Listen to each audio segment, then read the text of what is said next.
Hi friends, welcome to our channel. So இன்னைக்கு நம்ம பார்க்க போறது episode number 2 healthy lunch plate எப்படி பண்ணலாம்னு பார்க்கலாமா? வாங்க வீடியோக்குள்ள போலாம்.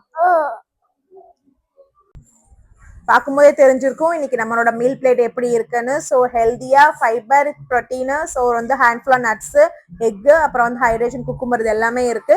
ஸோ வாங்க இதில் நான் எப்படி பண்ணுறேன்னு பார்க்கலாம். ஃபர்ஸ்ட் வந்து சிக்கனை வந்து மேக்னேட் பண்ணி வச்சுக்கோங்க. அது கூட கொஞ்சமாக லெமனு, கொஞ்சம் சால்ட்டு, கொஞ்சமாக டர்மரிக்கு, அது கூட வந்து ஜிஞ்சர் கார்லிக் பேஸ்ட் இது எல்லாமே போட்டு ஒரு ½ hour அப்படியே மேக்னேட் பண்ணிக்கோங்க. இதுக்கு சைட் பை மசாலாவுக்கு வந்து 2 காஷ்மீரி சில்லி, 2 நார்மல் சில்லி எடுத்திருக்கேன். அது கூட விதை மல்லி, கொஞ்சமாக வந்து மல்லி, கொஞ்சமா வந்து மிளகு, அதுக்கப்புறம் சீரகம் இது எல்லாமே போட்டு நல்லா ட்ரை ரோஸ்ட் பண்ணிக்கோங்க. ட்ரை ரோஸ்ட் பண்ணி ஆற வச்சு அதை பொடி பண்ணி எடுத்துக்கோங்க. அப்புறம் வந்து பேன்ல வந்து எண்ணெய் போட்டுட்டு அது கூட வந்து 2 பெரிய வெங்காயம் ஆட் பண்ணியிருக்கேன், கொஞ்சமா கருவேப்பிலை ஆட் பண்ணியிருக்கேன். ஆட் பண்ணி நல்லா வந்து வதக்கிக்கோங்க. நல்லா வதக்குனதுக்கு அப்புறம் இது கூட கொஞ்சமா வந்து மஞ்சப்பொடி மட்டும் ஆட் பண்ணிக்கோங்க.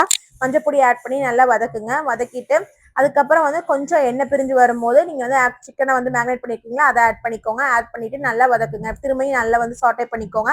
இதுலயே தண்ணி இருக்கும், ஸோ தண்ணி எதுவுமே ஆட் பண்ண வேண்டாம். அப்படியே வந்து நீங்க வதக்கிட்டு ஒரு 10 minutes மூடி போட்டு வேக வச்சுக்கோங்க. வேக வச்சுட்டு அது கூட வந்து நீங்க கொஞ்சமா நீங்க பண்ணிருக்க மசாலாவை அப்படியே ஆட் பண்ணிக்கலாம். ஒரு 10 minutesக்கு அப்புறம் ஆட் பண்ணி திரும்ப ஒரு 10 minutes வந்து மூடி போட்டு வேக வச்சதுக்கு அப்புறம் அது நல்லா தண்ணி விட்டுரும். தண்ணி விட்டதுக்கு அப்புறம் செமி கிரேவிக்கு வந்து கொஞ்சம் ஹை ஃப்ளேம்ல வச்சு இறக்கும் போது வந்து நீங்க கொஞ்சமா கறி லீவ்ஸ் போட்டு அப்படி மூடி வச்சுட்டீங்க அப்படின்னா கிரேவி ரெடி ஆயிடும். அடுத்து நான் பண்றது வாழைத்தண்டு பொரியல். அது கொஞ்சமா ஆயில் போட்டு கடுகு போட்டு சீரகம் போட்டு நம்ம வாழைத்தண்டு பொரியல் நம்ம பண்ணியிருக்கோம்ல அதை கட் பண்ணி வச்சதை போட்டு ஆட் பண்ணிக்கோங்க. அது கூட கொஞ்சமா மஞ்சள் பொடி போட்டுக்கோங்க, மைல்டா சால்ட் போட்டுக்கோங்க.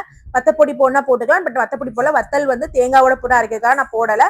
ஸோ இது வந்து நல்லா வதக்கிட்டு கொஞ்சம் அரை தண்ணி ஊற்றி மூடி போட்டு வேக வச்சிருங்க. இதுக்கு சைட் பை பண்ற மசாலாவுக்கு வந்து கொஞ்சம் தேங்காய், சீரகம், வெள்ளைப்பூடு, ஒரே ஒரு வத்தல் மட்டும் போட்டிருக்கேன். வத்தல் போட்டு அரைச்சு போட்டுட்டேன் அப்படின்னா சூப்பரா இருக்கும். கொஞ்சம் வெந்ததுக்கு அப்புறம் கொஞ்சம் ஒரு 10 minutes மூடி போட்டு வச்சிருங்க. வெந்ததுக்கு அப்புறம் இது கூட நம்ம பண்ணி வச்சிருக்க அந்த மசாலாவை வந்து ஆட் பண்ணுங்க. ஆட் பண்ணா உங்களுக்கு வந்து சூப்பரான வாழைத்தண்டு பொரியல் ரெடி. நம்ம பேலன்ஸ் பிளேட் எப்பவுமே இப்படிதான் இருக்கணும். ஸோ இது கூட நீங்க கீரை வேற எவ்வளவு காய்னாலும் நீங்க எடுத்துக்கலாம். ஸோ இதுதான் நம்மளோட ஃபைனல் அவுட்புட். ஸோ இந்த மாதிரி ஹெல்தி பிளேட் வந்து நெக்ஸ்ட் எபிசோட்ல பார்க்கலாம், ரெகுலரா பார்க்கலாம். ஸோ இந்த மாதிரி வீடியோஸ் ரெகுலரா பார்க்கலாம். இந்த சேனலை மறக்காம சப்ஸ்கிரைப் பண்ணுங்க, லைக் பண்ணுங்க, ஷேர் பண்ணுங்க. பாய்.